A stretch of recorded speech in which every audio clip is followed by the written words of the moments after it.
Okay, bow your heads with me for prayer, please. Dear Heavenly Father, oh Lord, I just want to thank you so much for the life you've given me, for the testimony you've given me. And Lord, I want to thank you for your love. Be with us all now as I share. Father, give me wisdom and direction, that I only share what needs to be shared and that I withhold what needs to be withheld. Thank you so much. I pray for your blessing on this time together. In Jesus' name, amen. Okay, well, some of you have an idea of what I'm going to talk about. I have my books on the back table, which you may or may not have picked up already.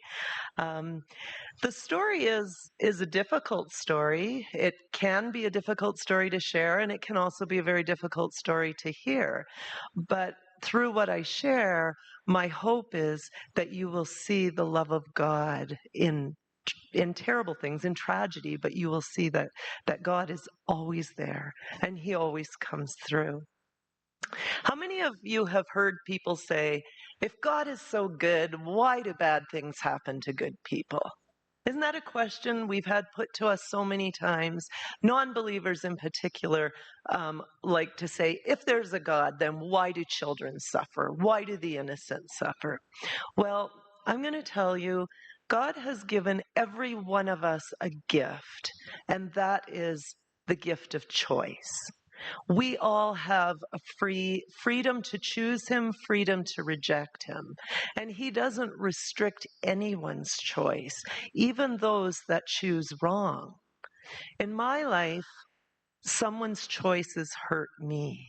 And God didn't take away their choices, but God went with me through it all. I didn't see it at the time, but as time has passed and I'm able to look back, I see his hand so clearly, and I praise his name for everything that he has brought me through. Psalm 46, verse 1 says, God is our refuge and strength, a very present help in trouble. These are promises that today, I didn't know enough to claim them back then, but these are promises that tell me that God understands and that he's there. Hebrews 13:5, I will never leave you nor forsake you, no matter how bad things are. He will never, never leave you. Isaiah 49:15, can a woman forget her sucking child, that she should not have compassion on the son of her womb? Yea, they may forget, but I never will. I will not forget thee. Well, my story starts with my mother. Okay, my mom was a third-generation Adventist, raised in a very strong Adventist home. She obviously, the home was not perfect. She ran away with a man she barely knew when she was 19 years old, and she just disappeared. Nobody knew if she was alive or dead. That man was my father. Okay, they ran away to the other side of the country, Nova Scotia, and I came along and my two brothers. Well, what my mother didn't know is she didn't know the character of this man that she had chosen to link her life with. And this man was an alcoholic. He had a terrible drinking problem. He had temper issues. I can remember as a child, he was very impatient, and without any warning, the hand would fly and my feet would leave the floor and I'd go flying under the kitchen table.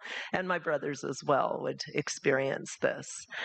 There was a lot of battling between my parents.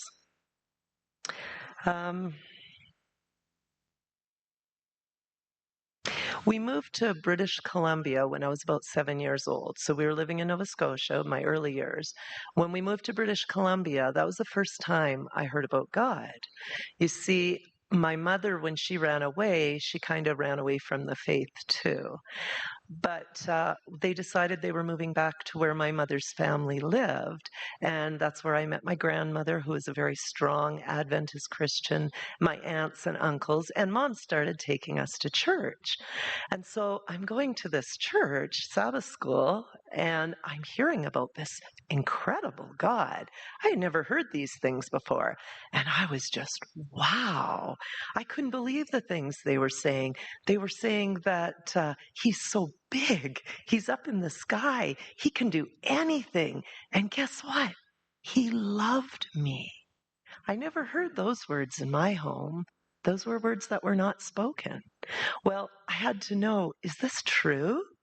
So naturally, I go to the person that I trust the most, Mom, and I ask her, Mom, is God real? And I can still to this day remember what she told me. It was very disappointing. Her answer was, I don't know. Now, how does someone with the background she has not know if God is real or not? The only thing I can think is the trials and troubles she had gone through in life had so crushed her that her faith had dwindled away to nothing. Well, the abuse started when I was just a little past 7 after we moved to British Columbia.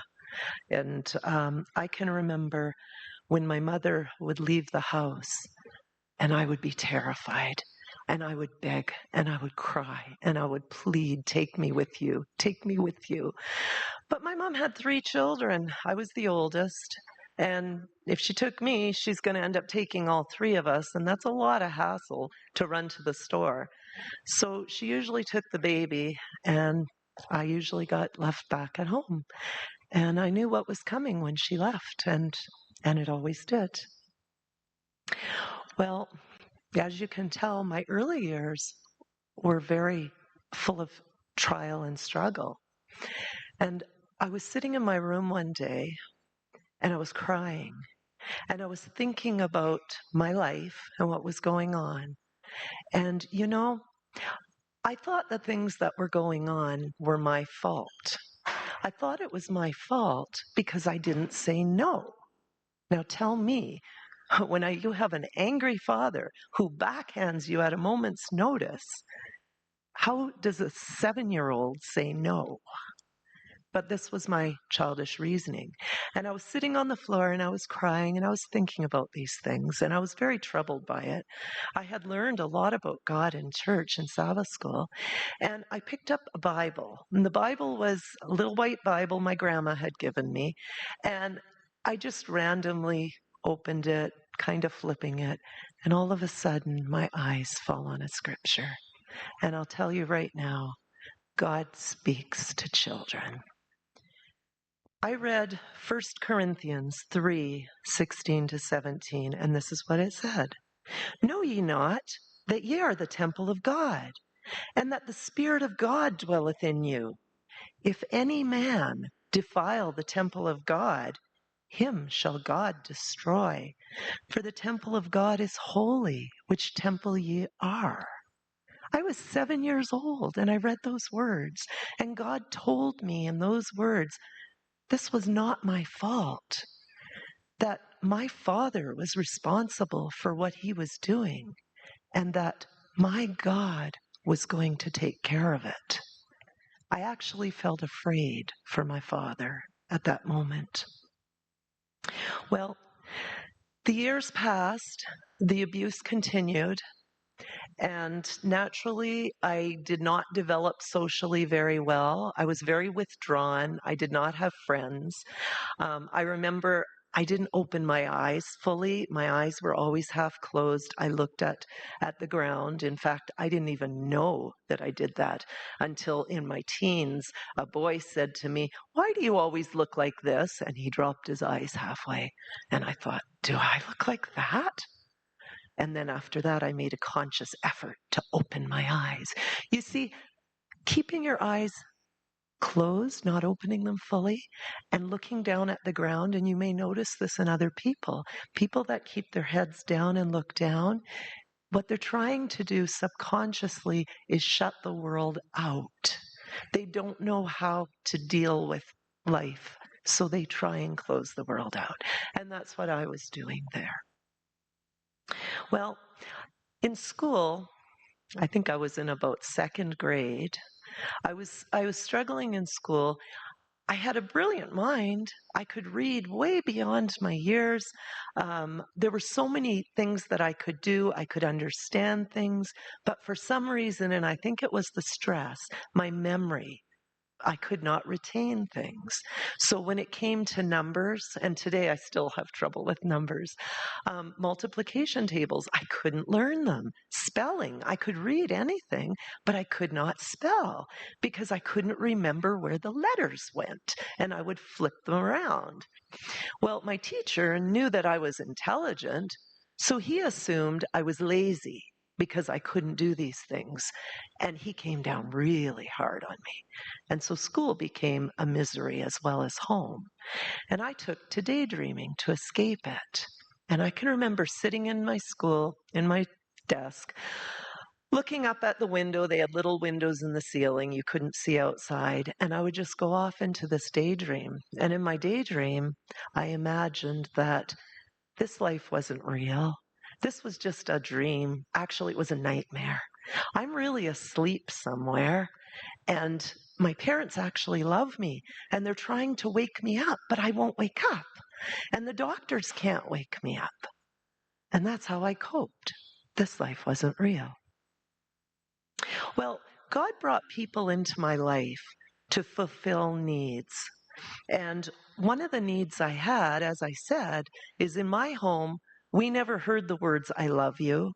My mother was affectionate with the baby brother, but not with myself or my middle brother. And so I had a need for healthy touch. I was receiving unhealthy touch. And my grandmother fulfilled that role. When I would go to my grandmother's house, she would scoop me up in her arms. She would rock me in the rocking chair, sing songs to me. It was heaven. She fulfilled a natural human need for healthy human touch and affection. I can remember I was so fortunate to spend the night at her house, she would tuck me in bed at night and pray with me.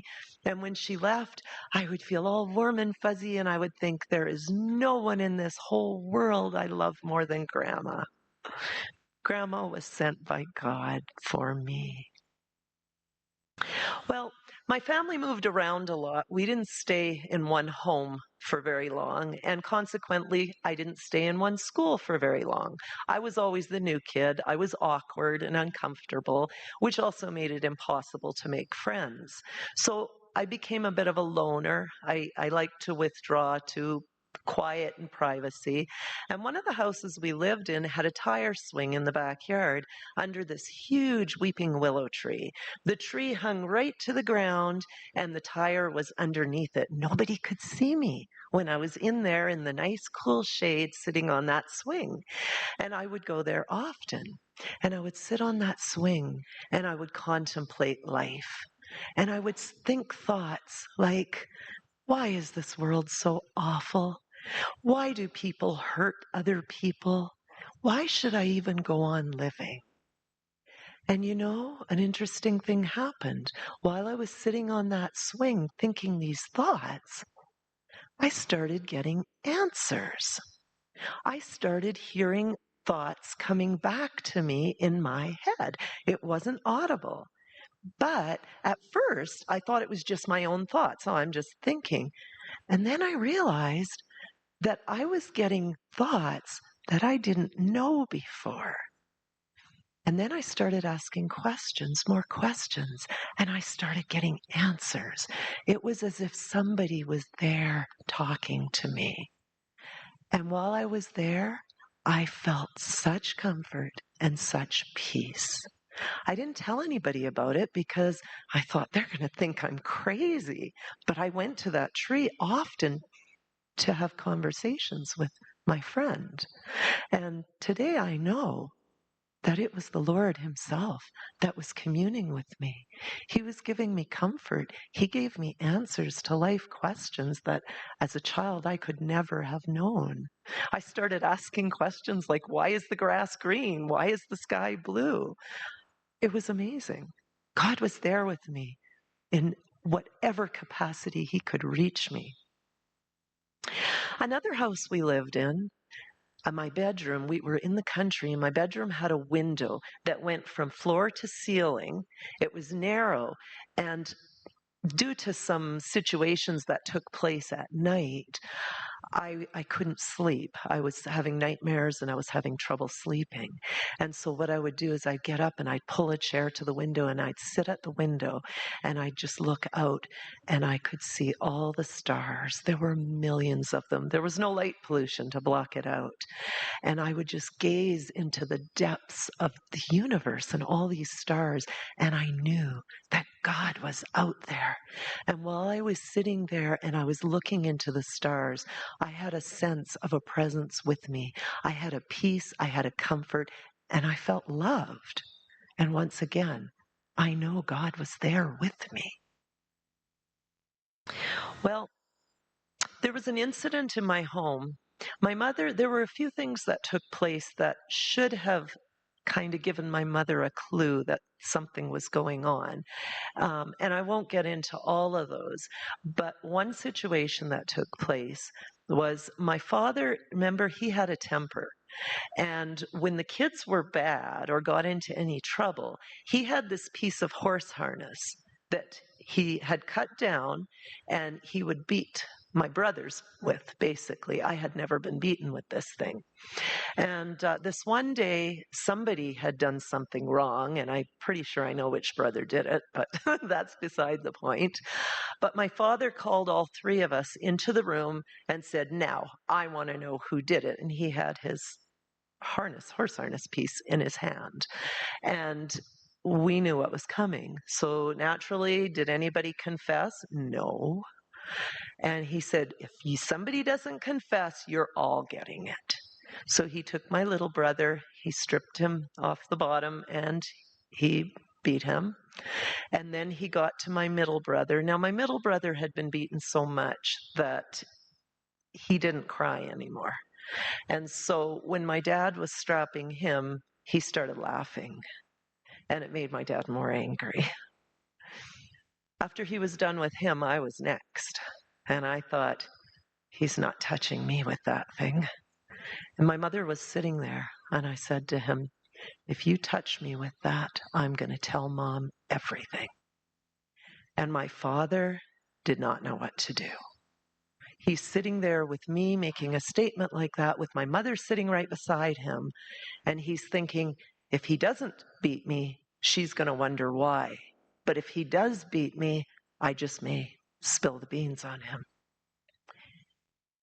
He looked like he was struggling, and then he kind of hung his head and just said, go.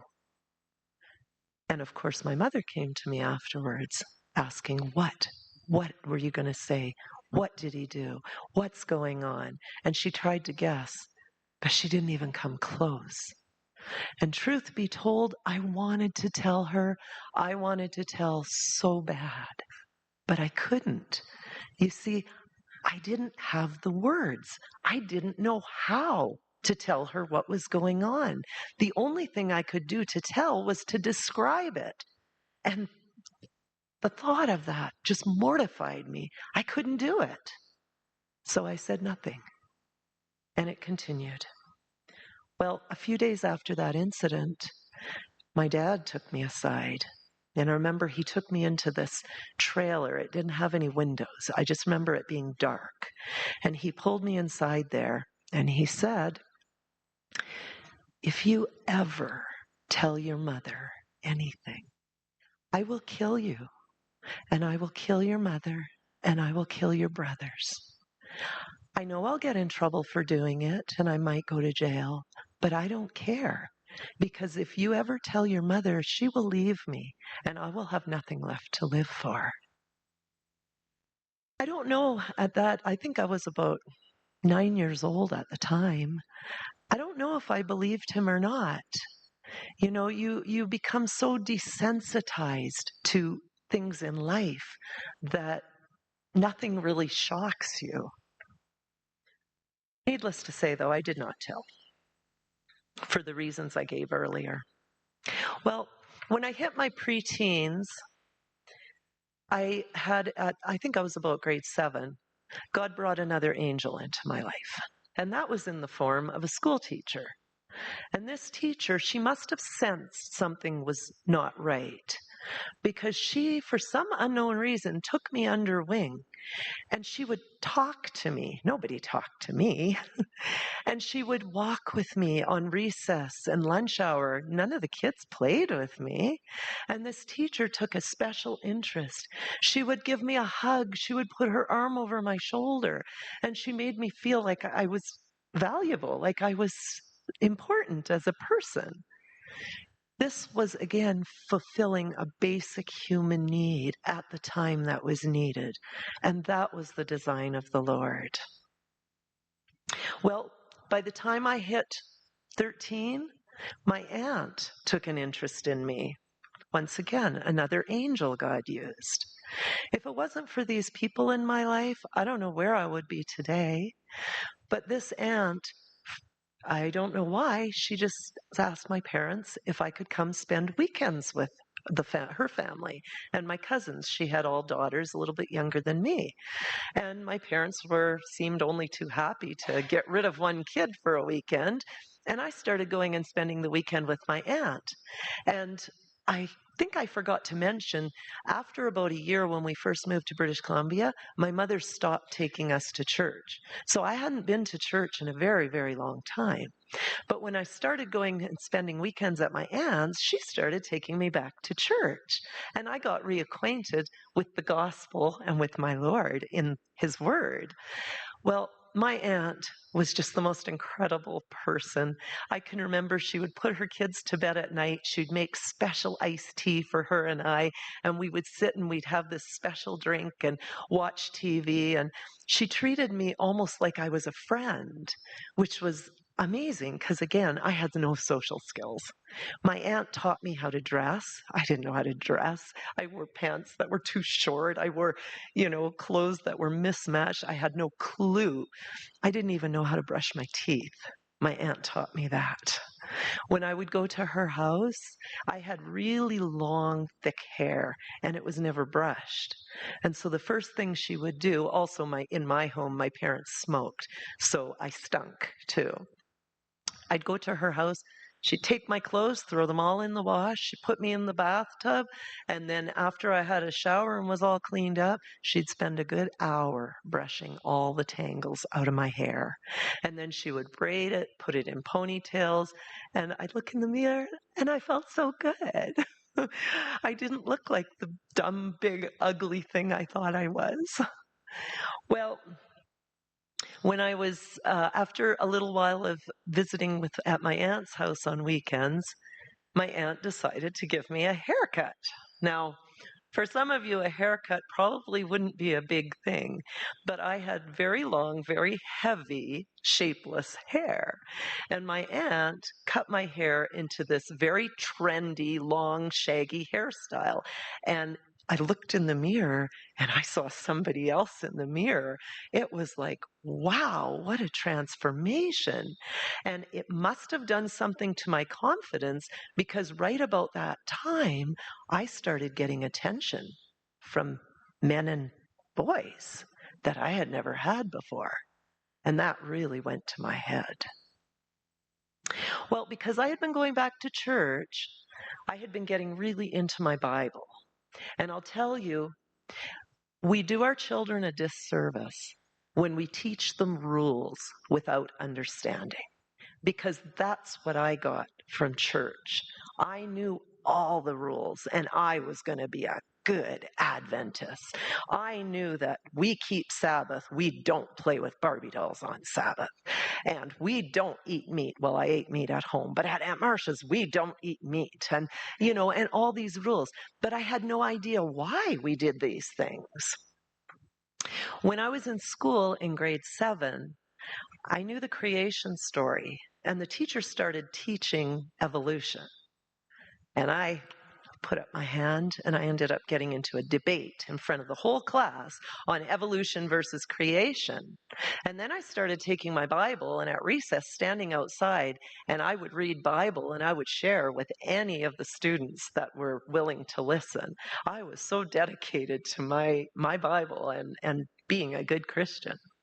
Well, that same year, at the end of the school year, there was a school dance being held. I was in a public school. And normally, well, for me, I wouldn't have gone to the dance, except it was being held on school hours. So it wasn't optional, it was mandatory. Every student must attend.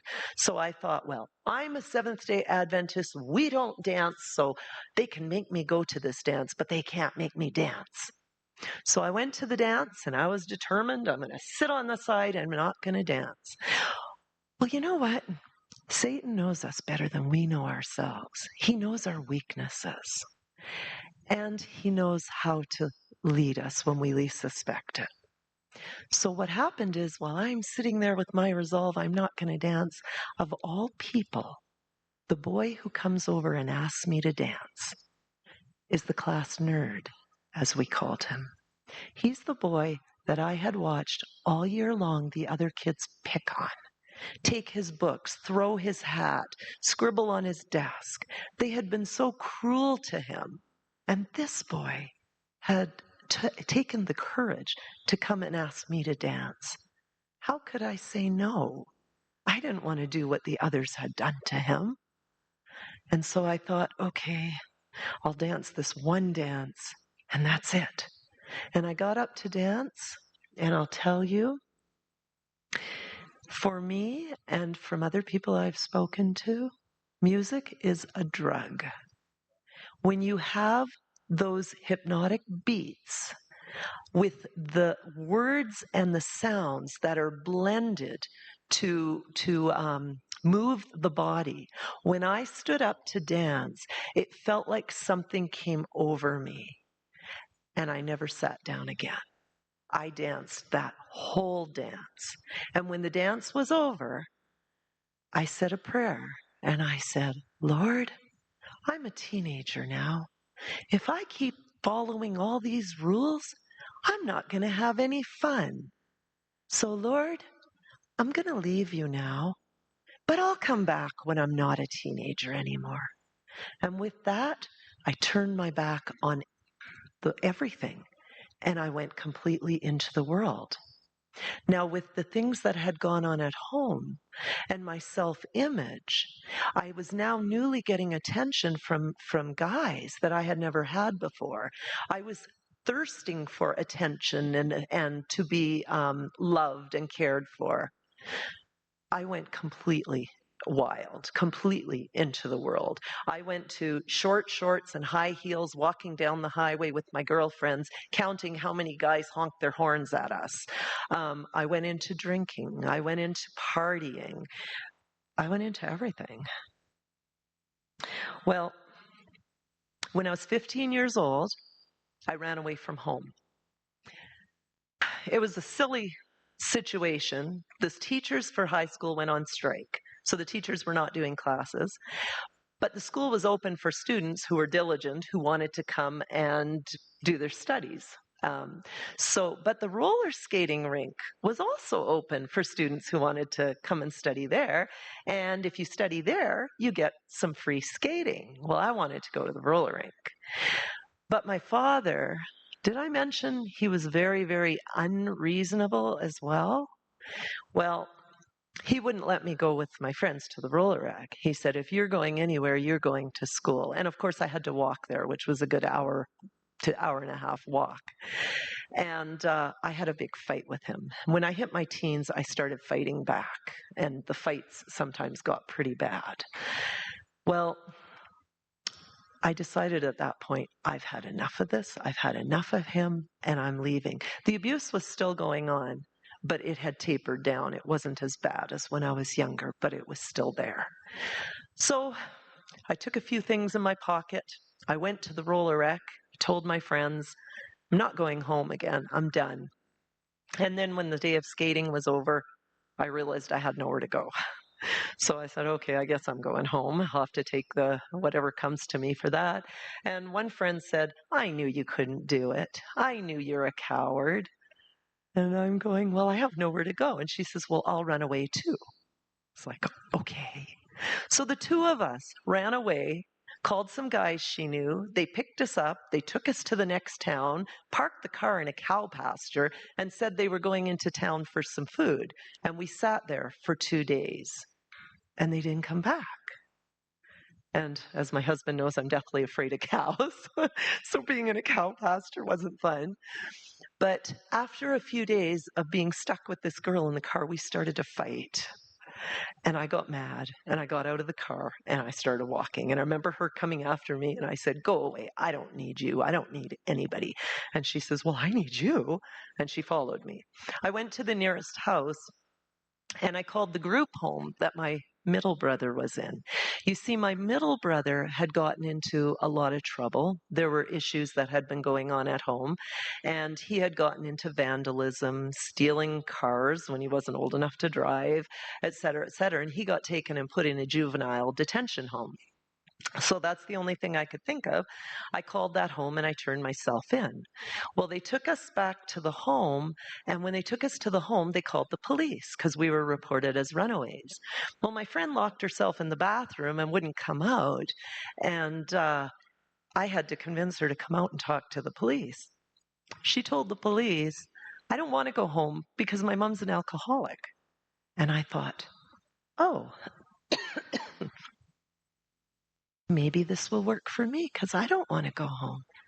And so I said, I don't want to go home because my dad's sexually abusing me. By that time, I knew how to say it. And they put my father on the phone with me. And my father begged and cried and pleaded for me to come home. He told me he'd bring my best friend with him if I would just let him come pick me up. What could I do? He came and got me, took me home. As soon as he got in the door when we got home, he turned on me. And of course his words were, well, I hope you learned your lesson. And I said, oh, I learned a lot of lessons. And I threw out a whole bunch of foolish, disrespectful things to him. Well, I thought that's where that incident ended, but a few months, not even a few months, I guess it would be probably a month later, I get called into the office in high school. Olaf, can I have a drink of your water?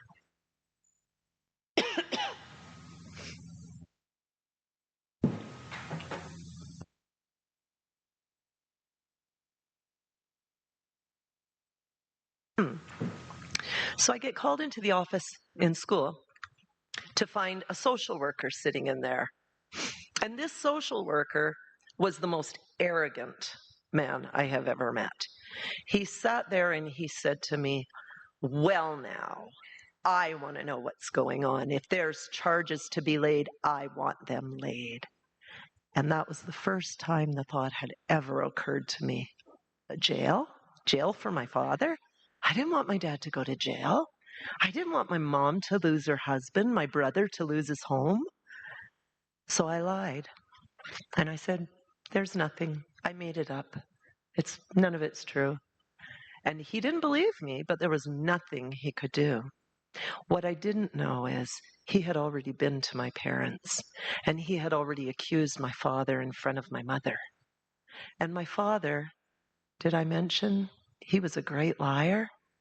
My father actually admitted to something very small and said, I didn't know she was bothered by that. I'm sorry, I won't do that again. And he made it appear like I had taken something little, blown it out of proportion, and he was completely innocent. And then, of course, when I lied to the social worker, that reinforced to my mother that I was trying to do harm to my dad.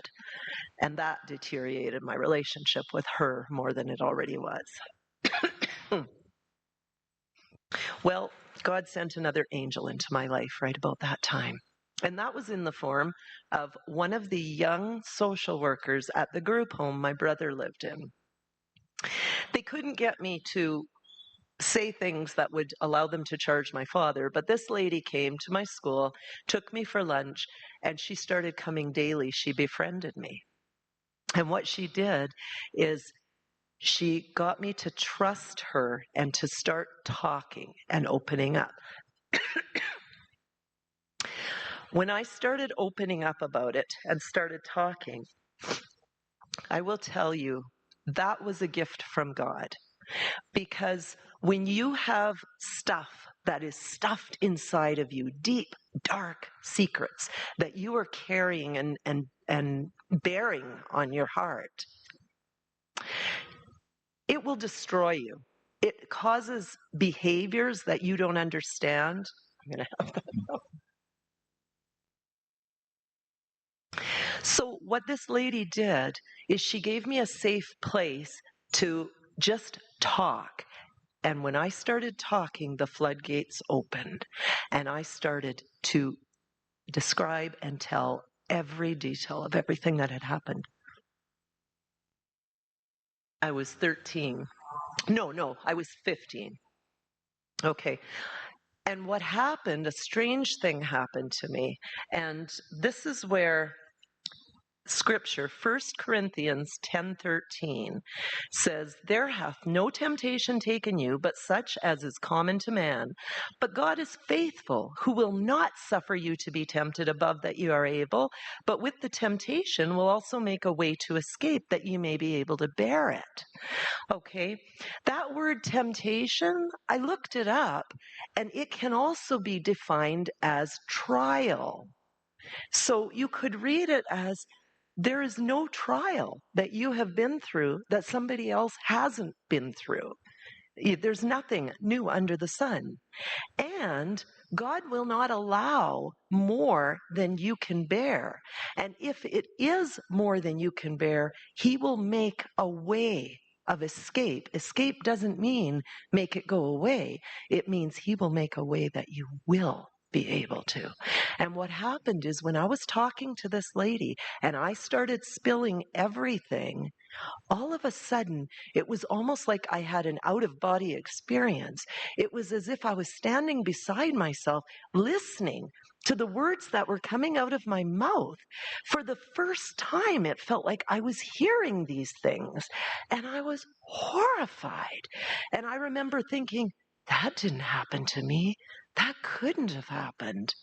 You see, my mind had blocked out things that were too hard to bear. And after I had said my piece, my mind locked it out again. To this day, I could not tell you what I was saying, although I know that I was shocked. And God has created in our systems the chemicals and reactions in our body that do these things. And sometimes you will have people that will go to hypnotists, or they'll go to psychologists or psychiatrists for therapy, and they will feel a need to pull the past out of people. I would caution anyone against doing that. You do not have to remember every detail of what you've been through to get healing. So these things become blocked from your mind for your own protection, and that was a gift God gave me. Well, after I was able to talk it through, I felt so free. It was as though I was relieved of the burden. And this lady, she was a social worker. She could have lost her job for hearing the things she did and not reporting it. But she kept my trust. She gave me the choice. Remember, God gives us choice? Choice is important. She gave me the choice. She told me, if you ever want to be out of that house, I can have you taken out in an instant. You say the word, but you will have to testify in court. It was my choice now. It was in my hands. And the fact that I knew I was no longer a victim, because I knew I could do something about it if I chose. I did not choose to do something about it. Instead, I chose at 17 to leave home and go to the other side of the country. but I praise God that I was given a choice. Well, long story short, I'm still very wild. I take off, I go to big city of Toronto, biggest city in Canada. I'm into partying, drinking, lots of dating. In the end, I ended up marrying a man 20 years older than me. I was 20, he was 40. And I had two beautiful babies, and I thought my life was good. I almost worshiped this man. He was my everything, because that was the first time I really felt loved in that sense in a relationship. So anyway, I thought my life was wonderful. We had money, we had a beautiful home. Everything just seemed to be so good until that day. Now remember, in all of this, God wasn't there. I had walked away from God. And my teen prayer, when I'm not a teenager anymore, I'll come back. I was 20, 21, 22, 23. I didn't come back. I never thought of it again. I did think of God at times. I did pray sometimes, but the thought of ever surrendering myself wholly to Him was not there. So life seems like it's going great until one day I come home from work, and my husband had two daughters. One was 5 years younger than me. And she's waiting outside my door with her cousin, and which was really odd. I was a traffic officer at the time, so I'm in a police-style uniform. I pull over by the side of the building on the street, and I got out of the car to talk to them. And they start asking me questions. And they ask me, "What do you know about pedophilia?" And I thought, that's a strange question. Maybe they know something about my past. Maybe someone needs help. And I said, I know a bit. And the next question was, what do you know about your husband? And all of a sudden, the horrible truth dawned on me. And I'll never forget it. The voices, they were telling me things. He's been convicted in England. He's done jail time. He's abused me. He's abused this one. And it felt like somebody had a gun and gunshots, and I had a machine gun firing at me. And I broke down, and I just started to wail and cry. And I'm crying my eyes out, and I'm in a police uniform on the street, and people are walking by and they're staring, and I'm trying so hard to get control of myself. Finally, with great effort, I managed to pull it together enough to send them away. But now I didn't know what to do. My babies were upstairs with the nanny. My husband was a police officer, and he was sleeping off of his night shift. So I went upstairs, I dismissed the nanny, I asked her to pack some clothes for the children, and I took them and I went to the nephew's house. I won't go into all the details. It's all in my book. But basically, my world fell apart at that point. It came crashing down suddenly and completely. And I couldn't handle it. So where did I go? I didn't have a God to turn to. I had left Him far behind. So I turned to drink. And I started drinking. And I started drinking a lot. I couldn't afford to buy alcohol, but someone put me onto this homemade winemaker, $10 a gallon. I could do that, and I would easily drink a gallon in an evening. Well, I couldn't stand to hear my children's voices unless I was drunk. I couldn't handle life unless I was drunk. When I was drunk, I didn't care about anything. Alcohol shuts your frontal lobe off. You don't feel anymore. And that's where I wanted to stay all the time. I was drunk at work. My coworkers were hiding me from the boss and covering for me. Well, I lost my place that I was living. We were in a beautiful penthouse apartment. I couldn't afford that now on my income alone. I had a really good income, but now I had to pay babysitting, housing. I'm living in one of the most expensive cities in Toronto. So I ended up moving in with a friend in her basement. A glass of water would freeze on the counter at night. My children were sleeping beside the furnace because there was no bedroom for them. My bathroom was a toilet sitting by the washing machine, and we used the ladies' shower upstairs if we had to bath or shower. And I was miserable. I went into depression. I remember calling a suicide line while I was in a drunken stupor because I was going to finish myself off. I can remember driving my car at night, coming home from work, and having the strongest urge to pull into the oncoming traffic. I wanted to die, but I didn't want to hurt someone else while I did it, and that's what stopped me. I planned and plotted I was going to go away somewhere and take a whole bunch of pills and nobody will ever find me and know what happened. The only thing that stopped me was I had two beautiful little children that needed me. And what chance were they going to have in life? Their father's a pedophile and their mother commits suicide. So I lived for them. Well, I didn't have a lot of money, and so I worked a lot of overtime. And in that same city, I had a cousin, and she was an Adventist. And she said, well, I'll babysit for you for free on weekends so you can work. So she started taking my children on weekends, and she started taking them to Sabbath school. And then I was enjoying dressing them up and sending them off. And she started telling me, oh, you've got to see what they're doing, the songs they sing. And she would have them sing the songs to me. And they were so cute. And she says, you really should come. You really should come and see the kids in Sabbath school. So one day when I wasn't working, I took them to Sabbath school. And it was everything that my cousin said it would be. My kids were so happy, and it made me so happy. So after I started taking them on occasion, I started thinking, maybe I should go upstairs and hear what they have to say. It's been a really long time. And so one day I decided to do that. And you know what? God's timing is perfect. He knows exactly where you're at. He knows exactly what to do. I really didn't have any interest at that point in my life in spiritual stuff, but I loved my kids more than anything. And when I went upstairs that Sabbath, they were advertising a Net 96 series with Mark Finley.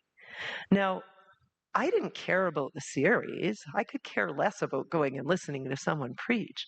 But they had a children's program. So while the series is going on, they had this children's program they were advertising, and the kids do crafts and sing songs, and I wanted my kids to go to that program. So the first day of the meetings, I dressed them up really cute, and I took them down, and I put them in the meetings, and then the people in the meetings are like, okay, you can go now. And I'm like, oh, okay. So I went upstairs. That meeting changed my life. That meeting saved my life. As I'm sitting in that pew, Mark Finley answered the very question I had asked my mother so many years ago. Is God real? Mark Finley gave an analogy of a wristwatch. And he said, if you take all the pieces of a wristwatch and you put them in a dryer and turn the dryer on, how many millions of years will it take before you can open that dryer and take out a fully functioning wristwatch? And I knew that was impossible. And he said, this world is not by chance. We are created and we are designed by a loving God, a God who really loves us. And he went on to say, this God, he knows your problems and he wants to take them. He wants to take all of your problems from you. All you have to do is ask him. And I'm sitting in that bench and I'm thinking, I'm a drunk. I'm suicidal. I'm an unfit mother. Yeah, I have a lot of problems and I'm not doing so good on my own with them. So what do I have to lose? And so I prayed a very skeptic prayer. And my prayer was, okay, God, if you're there, and this guy says you are, if you're real, he says you want to take my problems. I just have to ask. Okay, I'm asking you, take my problems. The instant I said that prayer, I felt a physical weight lift off my shoulders. I felt like I had been in the bottom of the deepest, darkest pit, and a hand had just reached down and pulled me out. I listened to the rest of the sermon, and when I walked out of that church that night, my depression was gone. I had joy for the first time in many, many years. The desire for the drink was gone. I picked up my children. I went home, and the lady upstairs was my drinking buddy. And I took the alcohol I had, I took it upstairs, and I said to her, "Here, you can have it. I don't need it anymore." And she laughed at me, and she pushed it back, and she said, "Oh, no, you keep it. You're going to need it tomorrow." And I took it downstairs, and I dumped it, threw away the bottles, and I never touched it again. And I went to every one of those meetings with the exception of one. And at the end of those meetings, I was baptized. God did miracle after miracle for me in my life. And at that time, he did things for me such as, remember, I had no money. I basically had $100 to live on after I paid babysitting and housing and everything else. And to get to these meetings, there were, 28 meetings? To get to the meetings, it was a 45-minute drive in one direction. To get to work, it was a 45-minute drive in the opposite direction. I only had enough gas to get to work, but I knew what God had done for me, and I had such a burning desire to hear more that I said, "Lord, you're going to have to take care of this." And I went to the meetings, and I don't know how my gas lasted. It lasted double. And I made it to work, and I made it to all those meetings. My living situation changed almost overnight. A church member had a beautiful basement suite that she offered me to rent. Now I'm no longer in this horrible basement that wasn't a suite. And I moved in there. My rent was less. It was closer to work. Suddenly, I had more money than I had before. My cousin moved in with me. She started babysitting my children.